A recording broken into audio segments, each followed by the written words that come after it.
नमस्ते मित्रांनो, लग्नाची बेडी या मालिकेच्या होणाऱ्या 31 ऑगस्टच्या भागामध्ये आपल्याला असं पाहायला मिळणार आहे की इकडे सिंधू आणि राघवचं तर दोघांचं सुद्धा लग्न असतं। सिंधू लग्नासाठी छान तयार झालेली असते। त्याच वेळेस मधू सिंधूला आडवी येते आणि म्हणते, कृष्णा लक्षात आहे ना तुझं सगळं काही? तेच कृष्णा म्हणते, मी खोटं तर लग्न करतीये, मला पण जरा एन्जॉय करू देत की खोट्या लग्नाचं। असं म्हटल्यानंतर मधू लगेचच कृष्णाला असं बोलते की तुला काय करायचं ते कर, पण एक गोष्ट लक्षात ठेव, राघवची उष्टी हळद फक्त आणि फक्त मलाच लागली पाहिजे। राघवची हळद लावून झाली की तुझी उष्टी हळद मला आणून द्यायची, म्हणजे ती हळद माझ्या अंगाला लागली जाईल। त्यानंतर इकडे राघवला हळद लावल्या जाते आणि राघवची उष्टी हळद फक्त आणि फक्त त्याच्या सिंधूलाच लावली जाते।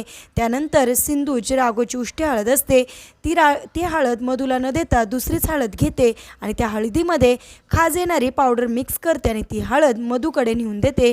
मधूला असं वाटतं की ती राघवचीच उष्टी हळद आहे, त्यामुळे मधू ती हळद संपूर्ण अंगाला लावते। त्यानंतर मधूच्या सगळ्या अंगाला चांगली खाज सुटते। त्यानंतर सिंधू आणि म्हणजेच कृष्णा असं म्हणते की आता बघ मी एक एक गोष्टीचा कसा बदला घेते, तू जेवढा मला त्रास दिला आहे ना त्या प्रत्येकाची परतफेड मी आता करणार। आता कशा प्रकारे सिंधू मधूला धडा शिकवणार हे पाहणे सुद्धा इंटरेस्टिंग आहे।